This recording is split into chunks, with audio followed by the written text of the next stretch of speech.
From LPM, Louisville Public Media. Welcome to Where Y'all Really From, a podcast about Asian Americans in Kentucky. I'm your host for this episode, Dan Wu. My guest today is Danni Quintos. Danni is a Kentuckian, a mom, an educator, a knitter, and an Affrilachian poet. She received her MFA in poetry from Indiana University, and her work has appeared in Day One, Pluck, Best New Poets 2015, Salon, Cream City Reviews, and elsewhere. Danni is the author of Python, an ekphrastic chapbook featuring photography by her sister, Shelly Quintos. Her new book, Two Brown Dots, is out in 2022. Welcome, Danni. Thanks. Yeah, that's a lot of stuff you got going on. You got to condense it all into all the things. Yeah. Do you have, as I do you have different size bios, like different lengths depending on what people are asking for? Yeah, for sure. Like 250 words, 300 words. What's your shortest bio? Probably 250. Oh, wow. I can cram it in there. Okay. Have you ever made like a one sentence bio? Isn't that what like your Instagram kind of about you? Yeah, true. It's just writer, Kentuckian, Affrilachian. Yeah. Boom. Boom. Boom. Mine is Food Guy and Rabble Rouser is my shortest one. We like to start off the show kind of talking about the name of the show, Where Are Y'all From? And as an Asian American, where are you from is a question that we have gotten somewhere between 1 and 1 trillion times in our lives. When you get that question, particularly kind of out of context, out of nowhere in a grocery line, how do you respond to it and how do you feel about it? So I get asked that question in Lexington more than anywhere else that I've ever been, ever lived. And I almost always say I'm from here, I'm from Lexington, or I'm from Kentucky. But where are you really from? Yeah. And when people push, usually I'll give them what they want just so that they leave me alone. But so plainly where I'm really from, other than, my mother, is my dad is from the Philippines and my mom is half Japanese and half white. Yeah. So the funny thing is, for you, I mean, technically speaking, if you're asking about locality, it's Lexington. And that's it. You were born in Lexington. You currently live in Lexington. You lived, a few other places.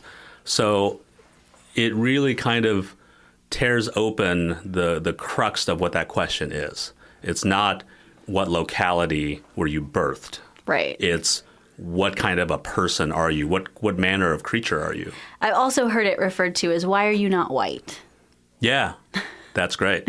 That's precisely right. And it's interesting, sometimes when I talk about this particular topic with people, and very often it's well-meaning white people, they don't get it because they'll say, I love asking that about about all kinds of people. I don't mind if I get asked that. Or sometimes I get asked that because of my accent or whatever.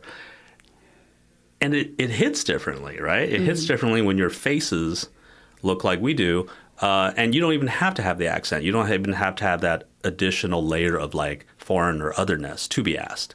Just looking the way we do, we get hit with that question. Absolutely. Yeah. So your sort of background, you're born in Lexington, but you have an interesting background to me because I was thinking about, white / American, Japanese, Philippines, 3 countries that literally have been at war with each other, colonized each other, brutalized each other in every direction in that triangle. Yeah. How do you decolonize when you're a product of colonization? Yes. Yeah. Well, answer your own question. Yeah. I don't know how to answer that question. I'm working on it. Yeah. Yeah. Like that's my goal a lot of the times. Yeah. It does fascinate me because very often people from the outside look at Asians as one big chunk. And if you really break it down, especially if you go back a couple generations, like we hate each other. Like the Asian countries have been at war and colonized and brutalized each other for centuries. Right? How did your mom is half Japanese, half white. How did your mom end up with a Filipino dude? And how did her parents feel about it? It's an interesting question. How did my mom end up with a Filipino dude? it's sort of like mysterious to me a little bit. My mom grew up in Hawaii, and so I think she has always compared to me, had a lot more exposure to different kinds of Asians and different Asian culture. And so I don't know why she chose my dad specifically, but the way that they met was at a Japanese restaurant in Lexington, which was one of the older, it closed a few years ago, one of the older Japanese restaurants in Lexington. She was waiting tables there, and my dad was a dishwasher and worked his way up to hibachi chef. And I guess they just were, chaotic young people that that met. Her parents loved my dad. They always talked about how much they loved my dad. But on the other side of that, that's the more tricky one, is my dad's mother. She grew up, she was born in 1939 in the Philippines. And so she grew up during Japanese occupation and has a lot of deep-seated resentment and bitterness towards all Japanese people, culture, everything. And so I think it took her a while to warm up to my mom because of that. Yeah, it's interesting because I think you see a lot more sort of mixed race sort of families and relationships as you get further down in terms of generations, right? Like you see it much less often with first generation immigrants, particularly because, like you come to a new country, you're kind of sticking with your own. You live in often ethnic enclaves where you speak the same language. And it takes sort of second, third generation folks to kind of break out of that. Yes. But when my dad moved here, there were like very few Filipinos in Lexington. And so that sort of community looked like the Asian Americans in Lexington. You know what I mean? So I feel like that's kind of how that happened within the restaurant. Yeah. Man, growing up in Lexington as an Asian American is so interesting because there are certainly sort of much larger Asian American populations in different cities around the country where you have, the little Saigons and the Japantowns and the Chinatowns. And here, somebody asked me the other day, sort of half jokingly, he was like, "Where are the Asians in Lexington?" I was like, "I don't know. We're diffuse. We're in every neighborhood. There isn't an Asian part of town." And if there were, it would be a Chinese part of town or a Korean part of town. You know what I mean? Like even in other larger cities, you don't have necessarily an specifically Asian part of town. You have maybe Koreatown abuts Little Manila or something like that. But so how do you think, and this is a hard question to answer because we didn't grow up in California, right? At what point in your childhood did you think of yourself as Asian American? Okay. So Lexington, as you said, is a pretty white town, right? But we just briefly mentioned this before. I went to an elementary school where there were a lot of Asian kids, and they were almost all like 1.5 first generation Asian kids whose parents worked at UK, the majority of them. And so I didn't really see myself as like othered or different for a while, I think, because of that. It just was super normalized to see other Asian faces, to know how to pronounce other Asian names, to know what their flags looked like and their traditional costumes looked like and food and all that stuff. That was sort of a normalized part of my elementary experience, which was kind of cool. Yeah. But, of course, there were also a lot of white kids there at that school. And so I guess, there were, it involves romance, the way that I was sort of made to reckon with my racial identity, because I had a crush on a kid who was white for a long time. Like one of those like nagging crushes that you just like, it hangs on. Yeah, like the makings of a YA series. Yes, very much, yeah, which is churning in my head. I can see that. But I like confessed my crush to this kid, and he told me that a brown skin can't marry a white skin. How old were you? I think I was like 7 or 8. Wow. It was like maybe second or third grade. Yeah. And so at some point, that kid was taught that. Yeah. Or at least wanted to use that as an excuse to get away from me. Just not you. Yeah. Maybe another brown kid, not this brown kid. Yeah. Wow. I guess because that was his understanding of the world, because he'd never seen an interracial couple. So to him, it wasn't allowed. Yeah. And he even put his arm up next to mine to show me. Wow. Yeah. Wow. Yeah, it reinforces that idea of that it's hard to be it when you can't see it, right? And it comes in terms of representation of what you can do in life, but also, who you can be with. I always found it interesting whenever I research stuff like Loving v. Virginia, that whole case, and kind of where Asians fall into that. And in so many sort of race laws, very often we kind of slip through the cracks, or they forget to deal with us. Right. Yeah, I don't know. It to me, it's hard to disentangle race and love and relationships too, right? Absolutely. I have dated only white women, in all of my long serious relationships. Married to a white woman, used to be married to another white woman. My kid is half white, half Chinese. And so I wondered, when I lived in San Francisco for some years, I saw a lot more mixed race relationships, but the vast majority were Asian women and white guys. And of course, I was coming into my own in terms of an understanding of Asian Americanness and reading up on the history and a little bit of militancy, in there, and definitely feeling this these guys are colonizers, colonizing bodies and all these sort of thoughts.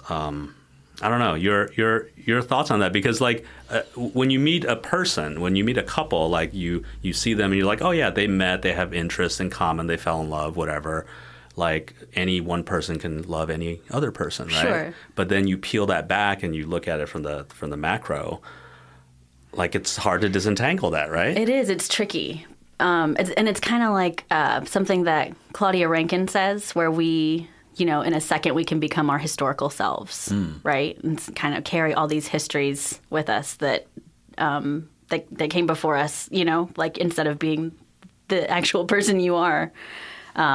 But yeah, it's tricky. I think a lot about Asian fetishism and quote unquote yellow fever. I taught Bell Hook's essay at IU, which was in itself a challenge to that demographic.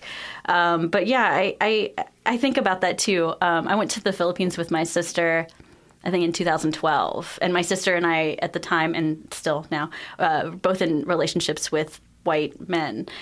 And, when we were in the Philippines, especially in a touristy place, we went to a touristy beach. And, there were a lot of older white men with seemingly younger Filipino women, as couples vacationing.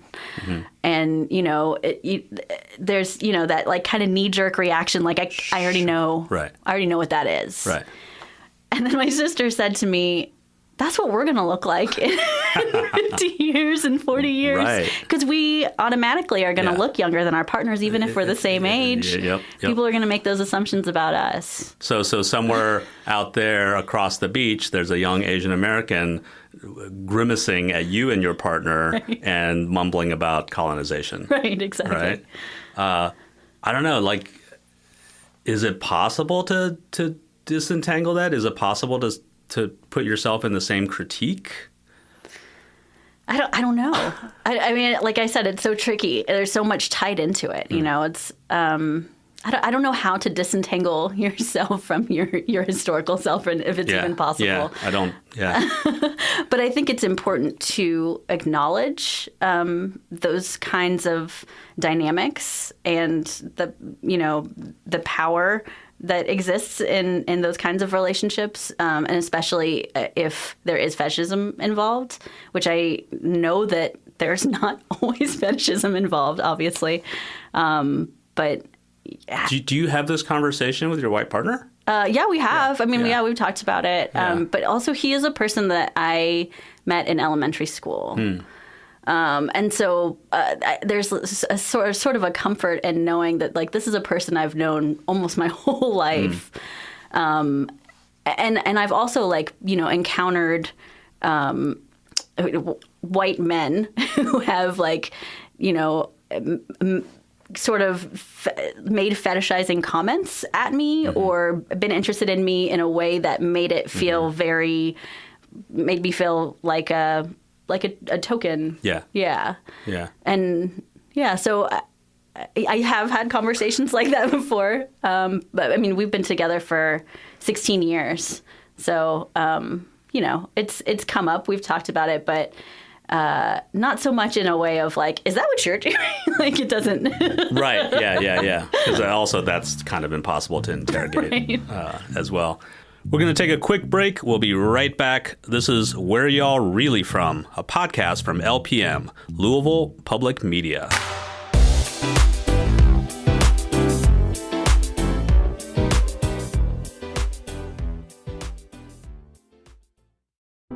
Welcome back to Where Y'all Really From. Okay, let's talk about your work a little bit. Okay. Do you, like, the single word sort of description, do you consider yourself a poet or a writer, or does it matter? Yeah, I would say both. I mean, I think I've been writing what I thought was poetry for a really long time, maybe since elementary school. But I didn't really like come out or identify as a poet until I was an undergrad.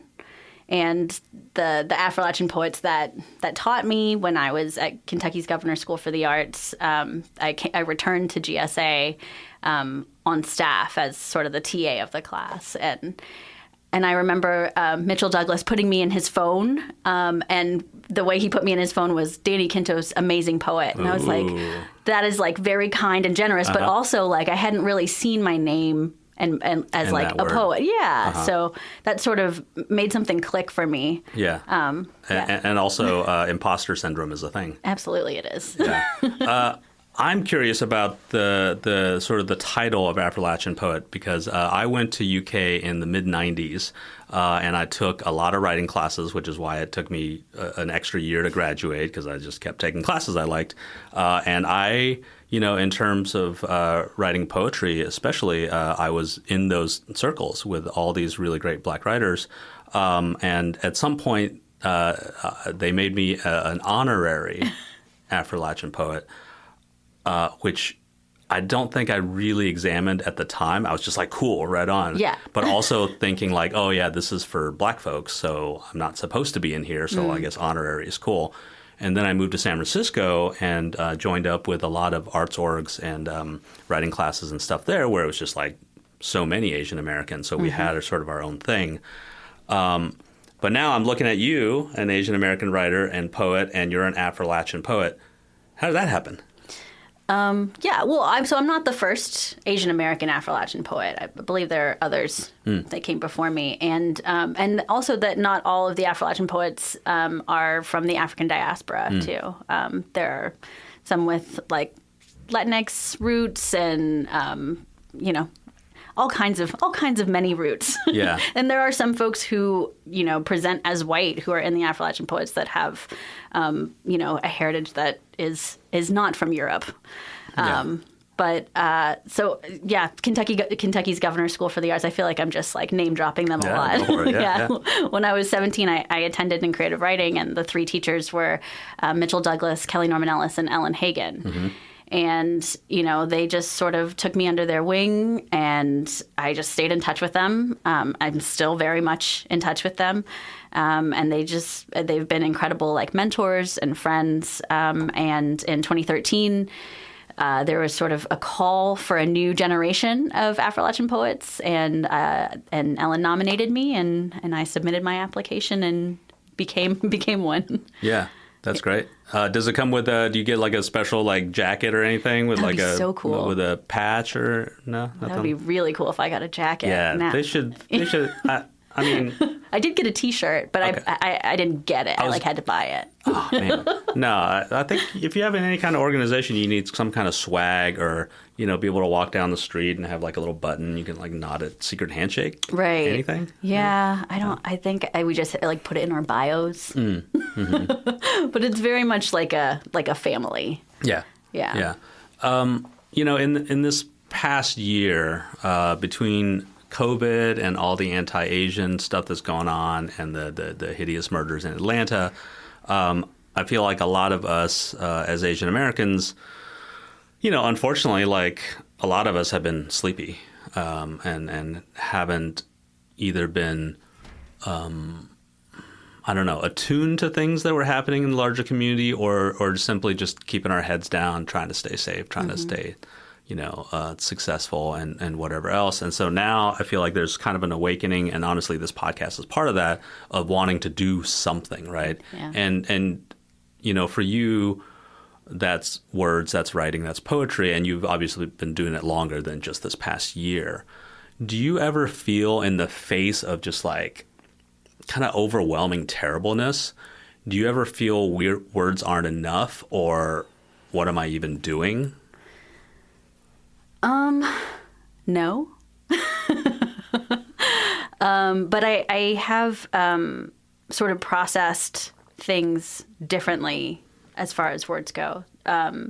So last year I wrote an essay in, I would say, early June. I wrote it about talking to your kids about racism. And Aaron Keene at Salon published it. Mm-hmm. And then I wrote another one that was published a few weeks ago after the Atlanta about shooting. Your mom. Yeah. Mm-hmm. And so in some ways it's hard to touch in this mode of writing and the poetry mode of writing, just because, that's like the main thing that I do. And it feels much more like my art form, whereas essays are something that, we all talk in prose and read in prose. Sure. And so obviously I can write in prose. I'm also an English teacher. So as far as processing goes, I couldn't find those words in a poem, but I could find them in an essay. Because essays and prose, it just feels sort of more direct, or? Yeah. It's more direct, and it felt too like it had more purpose and a wider audience. Sometimes I think, people have these ideas about poetry that it's isolating, it's from an ivory tower, it's something I don't understand or I'm not smart enough to understand, which I reject most of those ideas about poetry.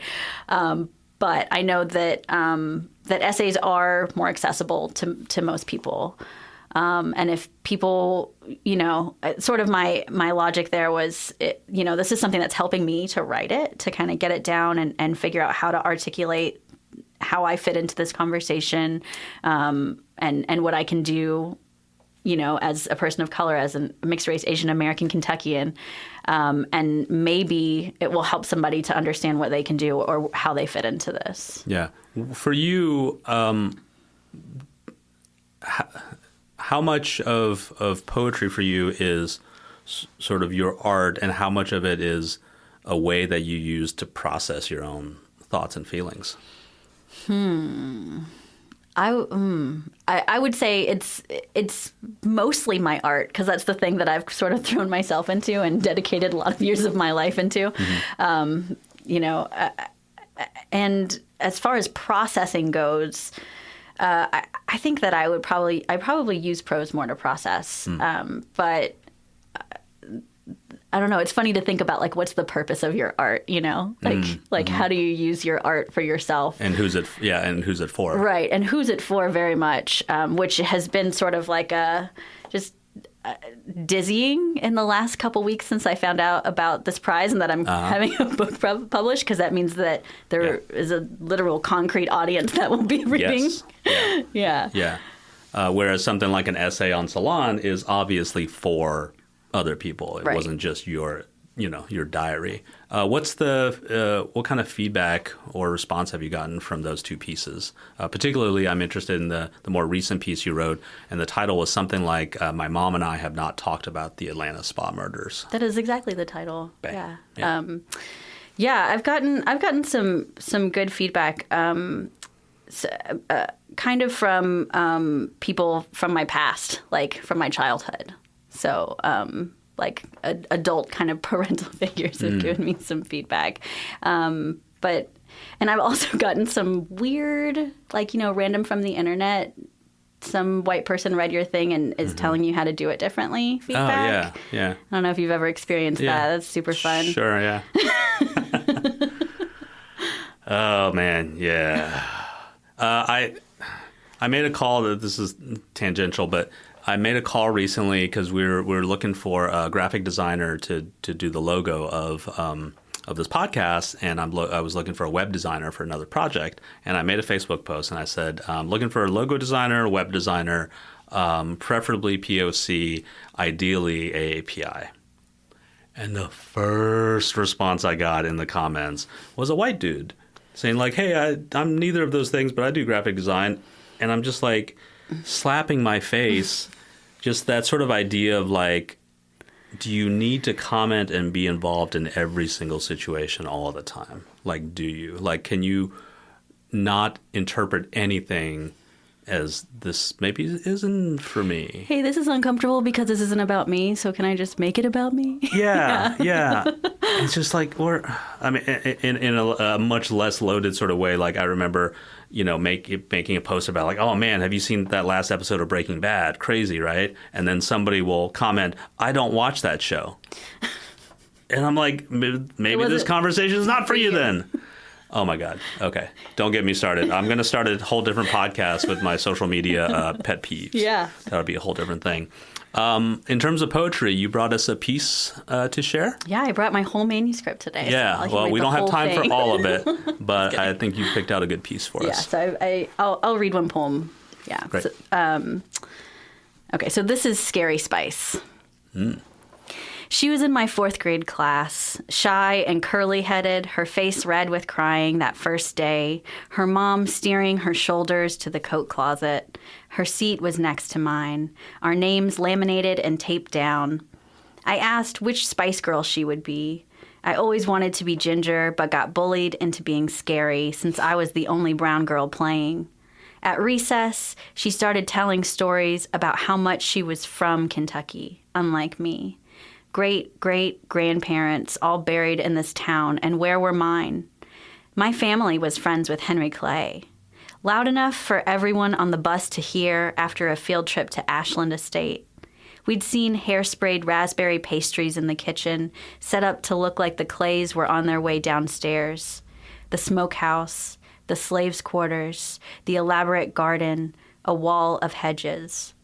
My grandpa played on the UK basketball team coached by Adolph Rupp, she bragged in the car as we passed Rupp Arena. I didn't have brags like this. Didn't even know my dad's name. All I knew that got passed down was from the summer we flew to the Philippines when I was 6.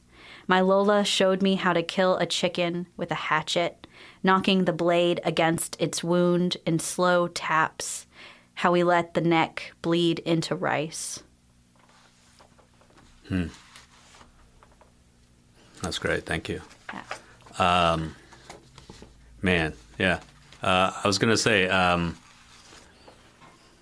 that whole idea of sort of like heritage and are you really from here? Like people from a place, they often want to interrogate you and sort of somehow make you prove your bona fides of belonging. And for me, I always just go back to like, well, I remember that used to be Lexington Mall. And that's how I prove I've been here a while. You know what I mean? Yeah. It's kind of dumb, but then people are like, oh, yeah, then you're a real Lexingtonian. Right. Y'all remember Shoney's? Yeah. Yeah, exactly. Exactly right. Yeah, I remember North Park. That was a place. It's so funny. And it's like, at what point do you draw the line of being able to claim Lexingtonian or Kentuckian? Like, is a year enough? Mm-hmm. Is 2 years enough? Do you have to have kids here? Do you have to buy a house here? Do you have to start a business here? Like, how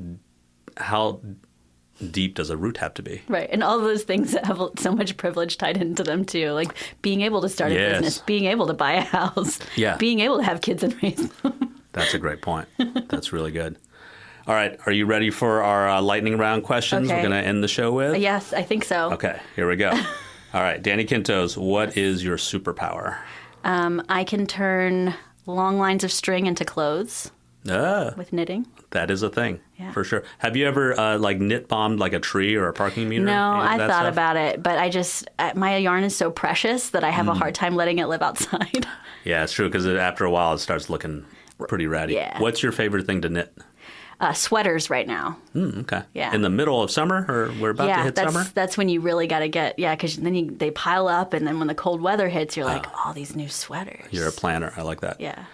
What's your favorite song to jam to?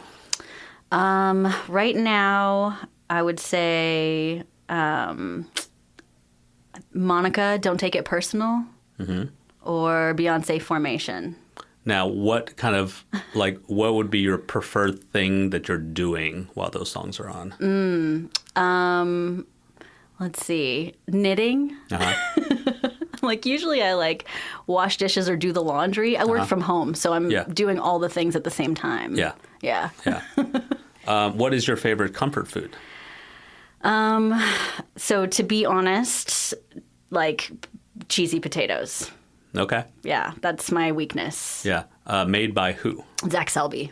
Zach Selby. That's my husband. Okay. Yeah, he also grows them. Okay. Yeah, he grows a lot of stuff. So talk me through the process. I don't want to take cheesy potatoes for granted. What are we doing with them? Sure. Yeah. So he made me some dream potatoes when I think it was for my 28th birthday. I remember them very well. So small, kind of new potato sized, but make them into twice baked potatoes. So they're little miniature bite-sized twice-baked potatoes. Okay. What kind of cheese? Let's see. Oh, gosh. Of course, when I say a food thing, you're going to interrogate me. I mean, I think it was and Zach's going to get me. He's like, no, that was not what it was. I think it was something really simple, like a sharp cheddar. Yeah. I have a feeling for you the answer is doesn't matter. Yeah, just just potatoes, cheese. Just cheese it. Hot. Yeah. Make that combo. What is the most Kentucky thing that you do? Ooh, I had an answer for this. But what was it? I would say go on country dips. That's probably my most Kentucky thing. Although, I had a second one too. Sure. Which is I call my grandmother, who would like to be called Lola, I call her Meemaw, which is a very Kentucky grandma name. Meemaw is the one. It's so funny because very often people in Kentucky or in the South, they kind of misinterpret when we call our grandparents by the actual name. My let's see, my mom's mom would be Lala, right? But that's actually, it's not a nickname. Right. That's just what you call your mother's mother. And then I feel like people here kind of associated with oh yeah, that's like a Meemaw. And I was like, nah, okay, sure. Right? So similar, but not quite there. The reversal of that is when I was a kid and we would go to these Filipino American Association potlucks, and I would call my grandmother Meemaw. One of her friends was like, your granddaughter is so disrespectful. Why is she calling you by your name? That's great. Yeah. That's great. Yeah. Yeah, that's a whole thing too. I've had to tell people oh man, in Chinese you don't have an Aunt Susan. You have big aunt, little aunt, third aunt, Yeah. There are no first names. Don't get familiar. My sister is Tita Shelley, which I really love that my son is growing up with these Filipino, his grandpa is Lolo, and my sister is his Tita. So. Yeah, love that stuff. Yeah. Yeah. Danni Quintos, this has been great. We'll one day do this again and make the 3-hour version of it. Okay, sounds good. I'll read my whole manuscript. Yeah, for sure. Tell us when your book's coming out and how one can find it. Okay. Boa Editions is publishing my book in spring 2022. Right now, April 2022 is the date. I believe you'll be able to find it where you can find books. So, nice. And I would always recommend bookshop.org. Bookshop.org. Go to Sketchel Media, too. They also have an amazing poetry selection and incredible book selection for such a tiny little store. Yeah. And more about you can be found at DanniQuintos.com. And Correct. I'm not going to spell it. You all go on Google and figure it out. Where Y'all Really From is created by Dan Wu, Charlene Buckles, Nima Kulkarni, and May Surmek, and hosted by Dan and Charlene. Our show is edited by Alex Cooper, and our music is by Kojin Toshiro. Graphic design by Leanne Gann. Where Y'all Really From is part of the Louisville Public Media Podcast Incubator with support from the Community Foundation of Louisville, Podchaser, Rankings.io, and the Eye Care Institute's Butchertown Clinical Trials. Our executive producer is Laura Ellis. For more information and to keep in touch, visit where'yallreallyfrom.org.